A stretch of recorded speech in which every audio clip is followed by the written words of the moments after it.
In this presentation, we're going to look at the idea of acceleration. We first need to answer the question, what is acceleration? Acceleration is the rate at which a velocity changes. So as you learned in your previous sections, velocity is a speed and a direction. When we're looking at acceleration, we're going to look at how that speed or how that direction or how both are changing over a period of time. Changes in speed can be a positive change in speed, meaning that the object speeds up, a negative change in speed, meaning that it slows down, or zero change in speed, where the speed actually stays the same number value. Free fall is an example of an acceleration that's due only to one force, and that force is gravity. There's other forces affecting the object, like wind resistance, air resistance, but gravity is the only thing causing the object to change its speed. The units for acceleration are sometimes difficult to understand. If you look at our definition of acceleration above, the rate at which velocity changes, we're going to be taking a velocity, which could be recorded in something like meters per second or miles per hour, and then we're going to look at how long it takes for that velocity to change. So the units are going to be something like meters per second, which shows that the speed is changing a certain amount every second that the object travels. You could have miles per hour per second if you're talking about a car accelerating away from a stop sign, or another term used outside of the science class, decelerating as it approaches a stop sign.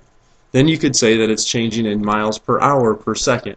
So for every 1 second that it travels, the miles per hour changes by a given amount.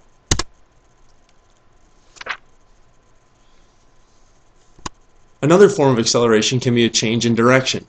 In this case, the acceleration speed stays the same, but the acceleration changes in terms of its direction.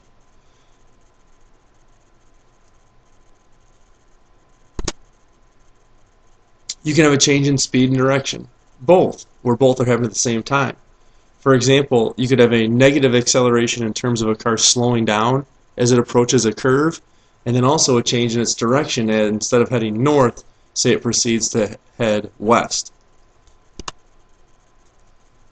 And you can have what's referred to as a constant acceleration, where you have a steady change in the velocity. A lot of times in class we'll use the example of an experienced driver who will accelerate constantly away from a stop sign, as opposed to the inexperienced or high school driver who accelerates extremely quickly by slamming their foot down on the gas and then leveling off when they get to the desired speed. Or as they approach a stop sign, an experienced driver will gently press on the gas and slowly come to a stop, whereas the high school driver might slam on the brake and immediately come to a stop. The more experienced driver could have something that's more closely related to a constant acceleration.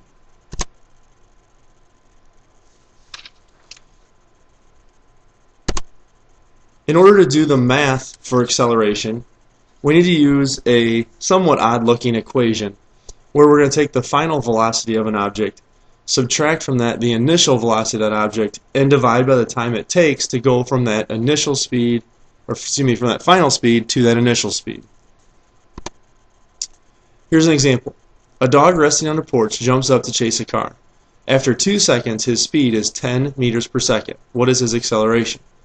Well, we're given here a time, 2 seconds. We give a final velocity in 10 meters per second. Our initial velocity can be assumed to be 0 since it said that the dog is resting. Our final answer will be 5 meters per second. So for every second that that dog is running, he's gaining 5 meters per second on his speed.